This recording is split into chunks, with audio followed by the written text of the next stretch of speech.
పైన జరిగేటువంటి రాక్షస దాడి మేము తీవ్రంగా ఖండిస్తున్నాం.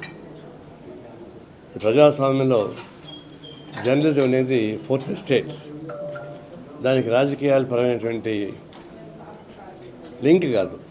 ఉన్న వాస్తవాలు బయట పెట్టే హక్కు వాళ్ళకు ఉంది. ఎవరికైనా నష్టం జరిగితే వాళ్ళు రిప్లై ఇచ్చుకునే హక్కు ఉంది. అంతేగాని ఫిజికల్ దాడి అనేది ప్రజాస్వామ్యంలో సాధ్యం కాదు.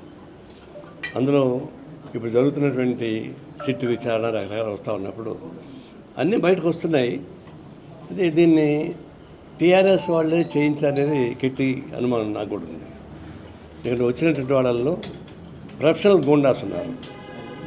పదే పదే వాళ్ళు దాడులు చేస్తున్నారు. దానికి టీఆర్ఎస్ నాయకత్వాన్ని జరుగుతున్నాయి. ఇది టీఆర్ఎస్ వాళ్ళు మాకు తెలియదు అనుకుంటే వాళ్ళు వచ్చి ఇక్కడ పరామర్శించి ఆ దాడిని ఖండించాలి. లేదా మేమేం చేయించామంటే మేము చేయించామని చెప్పుకుంటే అంతకన్నా మేము సిగ్గుపట్టలేదు. ఏమైనా కానీ దాడిని మేము తీవ్రంగా ఖండిస్తున్నాం. దీనిపైన చర్యలు తీసుకోవాల్సిందే, వాళ్ళపైన సరైన కేసు పెట్టాల్సిందే. ఈ భవిష్యత్తులో ఇట్లాంటి దాడులు జరగడం మొదలు పెడితే ప్రజాస్వామ్యానికి అవమానం వస్తుంది. కాబట్టి నేను తీవ్రంగా ఖండిస్తున్నాం. ఒకటి. రెండవది, ఇది తప్పు చేసిన వాళ్ళు తప్పనని ఒప్పుకోవాలి, లేదా దీన్ని సమర్థించుకుని జాగ్రత్తగా ఉండాలి. దీన్ని మరింత సమర్థించుకుని ప్రయత్నిస్తున్నారు. ఒక టీఆర్ఎస్ అనేది ఒక ఉద్యమం నుంచి వచ్చింది.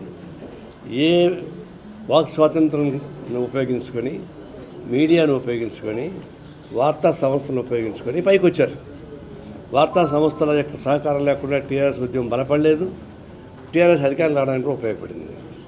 అందువల్ల అంత సహాయం చేసినటువంటి ఈ వ్యవస్థపైన దాడి చేయడం అనేది తను ఏది దాడి నాకు తెప్ప తగలేసేట్టుగా మీడియా పైన దాడి చేస్తున్నారు.